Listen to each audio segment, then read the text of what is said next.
Jumpa kembali di channel kami Woodshop ID. Pada kesempatan kali ini kita akan mereview spray gun F75 beserta cara penggunaan dan perawatannya.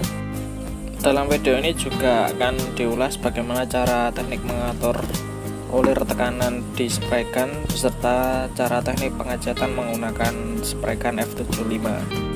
Silahkan simak video kali ini hingga selesai untuk info selengkapnya.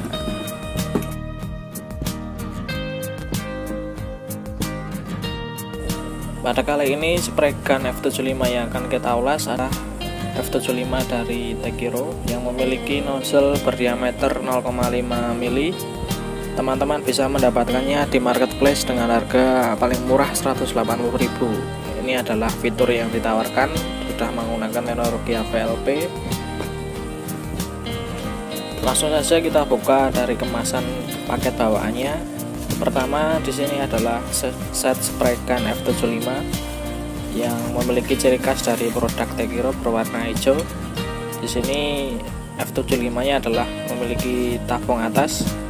Kemudian juga terdapat set kelengkapan untuk kita membersihkan spray gun ini, mulai dari sikat, kemudian kunci untuk membantu melepas nozzle beserta kelengkapan lainnya, dan juga terdapat konektor yang bisa kita gunakan.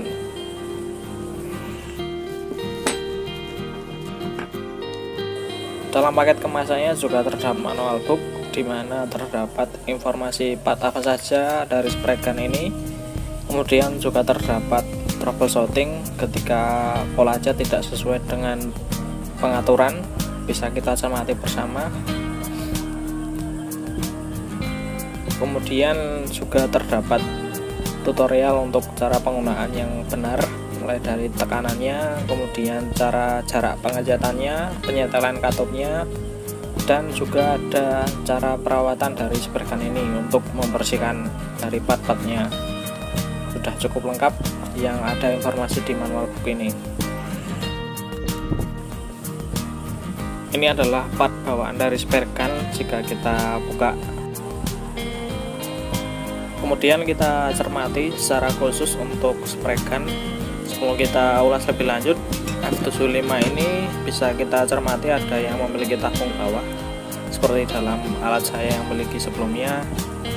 Kemudian pada kali ini juga terdapat F75 dengan tabung atas seperti yang ada dalam video.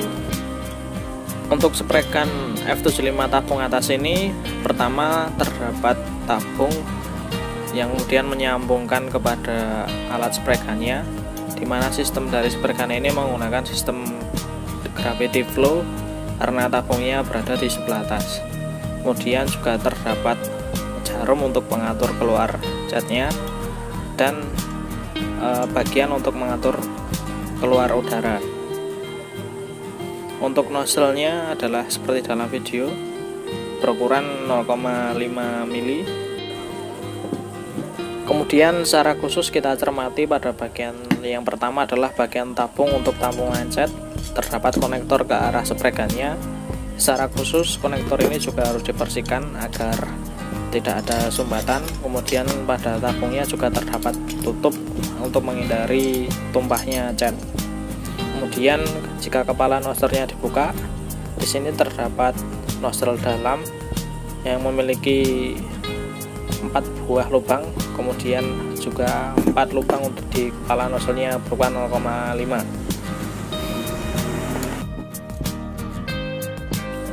Kemudian jika kita buka dari nozzle bagian dalam ini, teman-teman bisa melihat bentuknya. Di sini terdapat 4 buah lubang di bagian tepi yang berfungsi untuk mengatur lebar semburan catnya. Kemudian bagian yang ketiga adalah jarum mengatur keluar masuknya cat. Di sini sistemnya adalah, jadi sistemnya jarum ini akan keluar atau masuk berirama dengan tarikan tangan kita untuk mengatur seberapa banyak cat yang akan dikeluarkan. Sistemnya adalah jarumnya tertekan lebih dahulu, kemudian pengatur anginnya keluar sehingga catnya tidak akan telat untuk keluar untuk menyemprot. Kemudian pada bagian ulirnya juga harus dibersihkan dengan menggunakan sikat. Untuk selanjutnya yang keempat adalah bagian adaptor rumah dari jarum. Bagian ini juga sangat penting dan tidak boleh kotor, karena jika kotor akan menghalangi kerja dari jarum untuk mengatur keluar masuknya cat. Yang kelima adalah bagian konektor yang tersambung dengan tabung cat. Bagian ini juga penting untuk dibersihkan karena rawan terjadi penumpukan bekas cat. Untuk bagian yang ada di spray gun harus juga disikat agar bersih. Nah, ini adalah bagian-bagian yang sudah kita lepas dan harus direndam dengan menggunakan thinner selama 24 jam agar lebih bagus dan lebih efektif untuk pembersihan. Apabila tidak mencukupi, teman-teman bisa melakukan penyikatan menggunakan thinner juga secara hati-hati dan perlahan-lahan. Kemudian bagian rumah dari kepala nozzle juga harus dilakukan pembersihan menggunakan sikat bawaannya. Kemudian bagian rumahan yang tersambung dengan kepala cat juga. Setelah dilakukan pembersihan, maka teman-teman bisa melakukan perakitan. Pada video ini untuk perakitan dimulai dari pemasangan kepala nozzle. Pastikan kepala nozzle ini rapat tersambung dengan bagian spray gun, karena jika tidak rapat dan masih bocor maka nanti cat yang akan keluar akan bisa berbalik dan bisa muncrat ke atas. Jika tidak rapat, teman-teman bisa menggunakan bantuan seal tape untuk membantu agar rapat. Kemudian juga dipasangkan konektor untuk kembali catnya menuju ke spray gun dari tabung. Pastikan juga kencang dengan kita menggunakan kunci bawaannya, kita mengencangkan.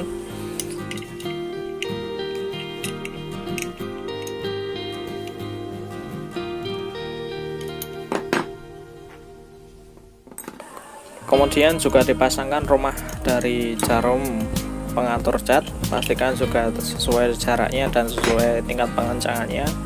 Baru kemudian dipasangkan jarumnya dan pegas untuk mengatur keluar masuknya cat ini. Pastikan jarum sudah sesuai dengan rumahannya, baru kita pasang ulir pengencangnya.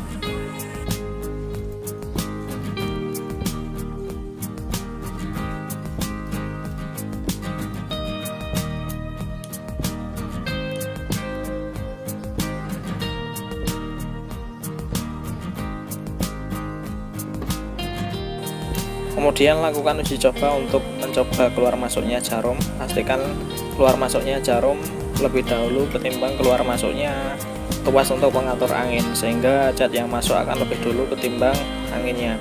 Kemudian untuk pengaturan arah nozzle, jika nozzle-nya secara vertikal seperti ini maka pengecetan secara horizontal, dan jika nozzle-nya secara horizontal seperti ini maka pengecetannya adalah secara vertikal. Teman-teman bisa menyesuaikan cara pengecetannya. Kemudian kita sambungkan tabung pengecetannya dengan mengencangkan bagian ulirnya hingga kencang agar tidak bocor.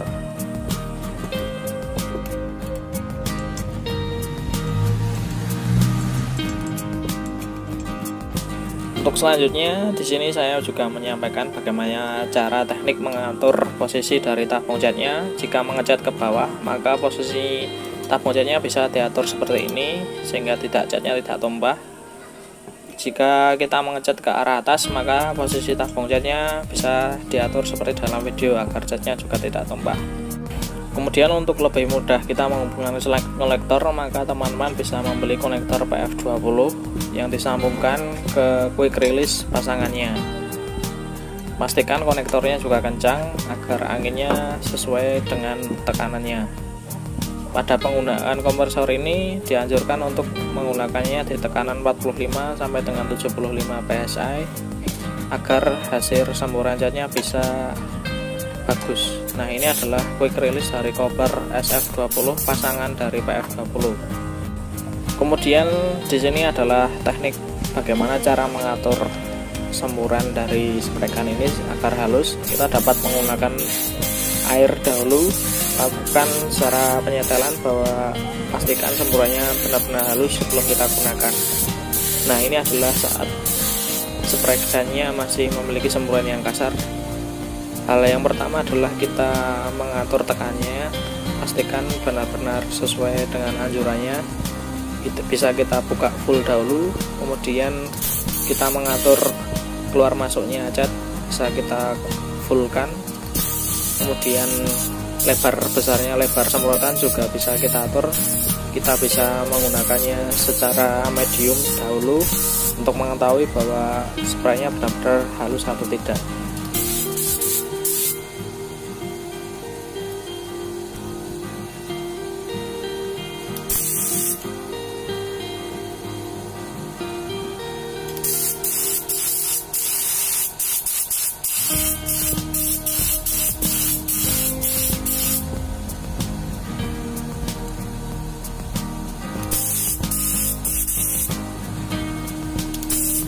Nah, ini adalah saat spraykannya sudah memiliki spray yang halus.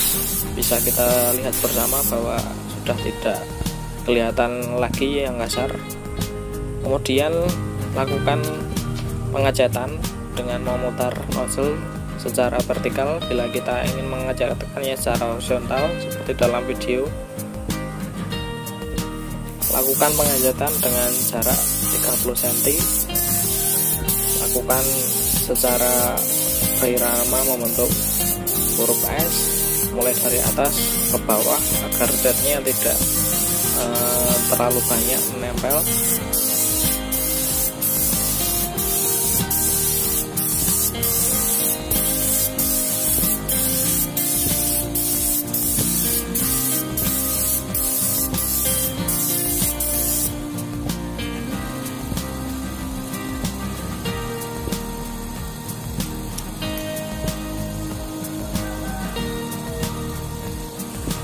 Kemudian jika kita ingin mengecatkannya secara vertikal, maka nozzle-nya diubah secara horizontal arahnya, kemudian dilakukan dengan mengecatkannya dari ke atas ke bawah, juga membentuk huruf S seperti dalam video ini.